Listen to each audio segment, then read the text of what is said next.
talaga mapagkakatiwalaan ang resulta ng 2025 midterm election, ayon kay Attorney Glenn Song, isang kilalang anti-electoral fraud advocate. Anya, naniniwala siya na matagal nang nakaplano at naitakda ang mga panalo bago pa man magsimula ang botohan nitong Mayo 12. Sinabi ko na meron na silang set result.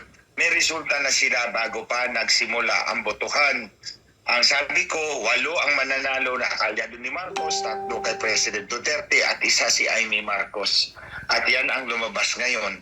So I'm satisfied because nagkatotoo yung hula ko. Not because manghula ko, dahil alam kong dadayain ni George Garcia at ni Lisa Marcos ang eleksyon na to. Maraming botante ang naglabas ng kanilang pagkadismaya dahil sa hindi pagkakatugma ng resulta sa inaasahan nila. Paliwanag ni Attorney Glenn, kahit magkatugma ang balota at resibo ng botante, posibleng naipasok ang pandaraya sa back-end ng automated election system, isang proseso na mahirap makita ng publiko, poll watchers o iba pang ahensya maliban sa COMELEC. So, dito makikita natin na pwede ang balota at ang resibo ay magtugma. Pero pagdating sa generation ng election return, pagpindot ng count the votes, generate EML results file, nandoon papasok ang daya. So that's how, as far as we can pinpoint kung saan ang daya posibleng nangyari. Hindi rin ikinagulat ni Attorney Glenn Song ang uniform na ranking ni Pastor Apollo C. Kibuloy sa partial local results na anyay kahawig ng kontrobersyang naganap noong 2013 elections. Matatandaan na si dating Tarlac Governor Margarita Cuangco ay nairank na ika-28 sa lahat ng bayan sa Region 8 at ika-7 naman sa ibang rehiyon. Kaya't ayon sa kanya, ang pattern at statistics na inilalabas ng COMELEC ay palatandaan ng posibleng pandaraya tulad ng nangyari sa kaso ni Pastor Apollo C. Kibuloy. The best way that we can determine kung may daya is sa numbers, sa statistics. Tulad nitong ginawa ninyo ngayon. Pinakita ninyo, uniform si Pastor Kibuloy 42 across a large number of places. That is statistical improbability. Hindi gawa ng tao yan. So dyan nakikita ninyo ang badges of fraud. Dyan nakikita ninyo ang smears, ang smudges ng pandaraya. Ito, hindi ito gawa ng botante. Hindi na ito gawa ng botante, gawa na yan ng algorithm ng cheating mechanism ng makina. Ang dayang otomatiko, ang dayang nandoon sa loob ng makina ay hindi nakikita ng ating mga mata. Kahit itilag pa natin ang lahat ng mata natin dyan, wala tayong mahuhuli dahil ang daya ay nandoon sa loob ng makina. Dagdag pa ni Attorney Glenn, patuloy ang kontrobersya sa bawat halalan lalo na't bilyon-bilyong piso ang ginagastos ng gobyerno para dito. Saan ka? And we're spending billions of pesos. Ito ngayon, this is the most expensive election. We spent close to 40 billion or a little more than 40 billion pesos siguro. 40 All in all, billion. 18.2 billion rental lang ng makina. And this is what we got. Para sa Diyos at Pilipinas Kumala, Carla. Yan. Ano?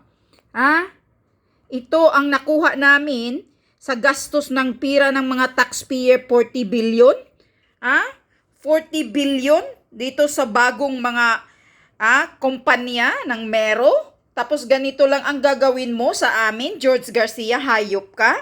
Pira namin mga taxpayer ang binabayad dito sa pagrenta lang ng mga makina na to. Tapos ganito mo kami manipulahin. Isa ka talagang hayop na George Garcia. O ito, sagutin mo itong mga akusasyon ni Attorney Glenn Song. Paano mo to masagot? Sinasabi ko na nga kaya bigla-bigla kang nagpalabas ng resolusyon sa mga OFW na gawing online voting para maisaksak ninyo dyan sa makina, maimanipula ninyo ang pangdaraya ninyo. Hayop kayo, mandaraya kayo. Ilang taon, ilang eleksyon na ang dinadaya ninyo ayon kay Attorney Glenn Song. Kaya online voting ang ginagawa mo sa mga Pilipino na nasa abroad para madali ninyong manipulahin na nasa loob ng makina. Ayan, mismo na si Attorney Glenn Song nagpasabog. na itong daya na ginagawa ninyo ngayon ay nasa loob ng makina, manipulado na ninyo ang dayaan. Plastado ninyo. Animal kayo, mga kumilik kayo. Ang dapat sa inyo dyan, parusahan, mawala kayong mga hayop kayo. Kaya Attorney Glenn Chong, ituloy mo yan kaso na impeachment. Kasi itong si Raul Lambino ay gigil na gigil din dito sa Comelec. Bumoto siya, pero wala daw yung mga binuboto niya. Sabi niya, ang lahat ng binoto niya nagiging empty sa resibo ata niya o kung ano yun sinasabi niya. Kukunin ko mamaya yung ano ni Raul Lambino. Ganito kayo kawalang hiya, Comelec. Ganito ka, George Garcia, kakapal ng mukha mo, putang inakad. Kulang pa yung mura ko na mumurahin kita araw-araw, hayop ka. Sagradong buto namin, ginagago mo kaming mga Pilipino. Pira namin mga taxpayer, ginagago mo kami. Binabayad dyan sa mga machine na yan, pero ginagago mo kami. Kaya totoo yung sinasabi ni Attorney Glenn Chong na si Lisa Marcos daw ang nagbibilang ng boto. Ikaw, George Garcia, sakay-sakay ka lang sa utos ni Lisa Butod. Tang ina ka mo. Kailan pa kayo kukunin ng demonyo? Ikaw, George Garcia, mga taga-Comelec, kayo ang dahilan kung bakit naghihirap ang bansa natin. Kung bakit maraming mga magnanakaw nakaupo sa posisyon. Kaming mga matitino, mga ordinaryong Pilipino ang apektado dito sa pagpapaupo mo sa mga walang kwintang politiko, sa mga magnanakaw na mga politiko dyan. Hindi ito ngayon ang sinasabi ko na eleksyon ha, George Garcia, ang pinapaupo mo. Dahil matagal na yung pinasabog ni Attorney Glenn Chong na matagal na kayong mandaraya. Yon ang sabi ni Attorney Glenn Chong. Ilang eleksyon na ang dinadaya mo, George Garcia.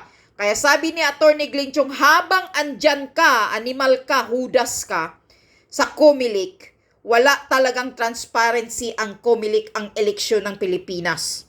Yan ang mga pinasabog ni Attorney Glenn Chong. Sige nga, sampahan mo si Attorney Glenn Chong, putang ina ka, hindi nyo kayang sampahan ng kaso si Attorney Glenn Chong. Ang madali-dali nyo lang nasasampahan ng kaso itong si Attorney Harold Respicius na nagpapalabas ng advice sa inyo na pwedeng madaya ang ganitong ginagawa ninyo sa machine. Totoo na nga, ayan na. Manipulado ang machine. Kaya ngayon, George Garcia, sundin mo kami, sigaw ng mga Pilipino, sigaw ng taong bayan, we demand manual recount. Hayop ka, nasa batas yan, nilabag mo. Mandatory manual counting of votes. RE 9369 Section 13. Yan ang batas. Di mo ba alam, George Garcia? Nilabag mo ang RE 9369 Section 13. Mandatory counting of votes. Yang ginagawa mong resolution na online voting sa mga OFW, sa mga Pilipinong nasa abroad, wala sa batas yan, hayop ka. Bigla kang gumawa ng resolution mo na wala sa batas. Kaya ngayon sundin mo itong panawagan namin. We demand online voting sa mga senador. Kasi imposible nakapasok si Bato at si Bongo at si Marcolita na hindi makapasok yung ibang Duterte 10. Huwag mo kaming lulukuhin, George Garcia. Kasi yung bumoto kay Bato, kay Senator Bongo at kay George Marcolita, diretso kami. Black voting kami. Lahat ng Duterte PDP laban binuboto namin. Gonggong ka. Kaya wag mo kaming gaguhin ng tatlo lang ang pinapalusot mo. Si Senator Bato, Bongo at Marcolita. Kasi di kami gago na pag bumoto kami ng street PDP laban, 3 lang ang iboto namin. At isasampak namin yang si Bam Aquino at si Kiko Pangilinan at si Tito Soto at si Ping Lacson. Hindi kami mga gago. Nag-black voting kami, George Garcia. Street PDP laban kami, walang dagdag. Duterte 10 lang ang binoto namin. Kaya wag mo kaming gaguhin sa sarili naming boto na 3 lang ang pinapalusot mo. Hindi kami mga gago na katulad ninyo. Pag binoto naming Duterte 10, lahat yan nandyan. Sila ni at Vic Rodriguez, Raul Lambino, si Hinlo, Jimmy Bundok. Sino pa yung iba? Si Marites Mata. Lahat yan binoto ko. Lahat yan binoto namin. Duterte 10, Street PDP. Hindi kami bumoto sa Bambam Aquino mo. Ping Lacson, Tito Soto. Kaya wag mo kaming ululi na 3 lang ang pinapalusot mo, si Bongo, Bato at Marcolita. Putang ina. Kami pa ang lulukuhin mo? Kaya tama si Atty. Glinchong na itong eleksyon ng midterm na to ay nakaprograma na talaga sa makina para hindi natin makikita. Kaya yun ang ginagawa niya sa mga OFW na online voting para madaling manipulahin sa loob ng makina. Walang hiya ka talaga, George Garcia. Sundin mo kami na mag-demand kami ngayon ng manual recount, lalo na kay Pastor Kibuloy. Imposibleng hindi mananalo si Pastor Kibuloy. Hayop kayo. Lutong-luto ninyo talaga kung sino yung gusto nyong ipapanalo Mga hayop kayo, putang ina kayong, kumilik kayo. Kaya Atty. Glinchong, ituloy nyo po yung kasong impeachment laban kay George Garcia. Hindi lang si George Garcia, lahat ng taga-kumilik, filean nyo ng impeachment yung mga hudas na yan. Resulta yan ng mga kahirapan natin. Dahil sila ang nagdesisyon kung sino yung gusto nilang paupuin. Kaya marami noong nakaupo, noong nakarang eleksyon, na mga magnanakaw ng mga politiko. Dahil sa kumilik, salute kayo sa Pilipinas, putang ina kayo. Wala kayong kwintang kumilik kayo.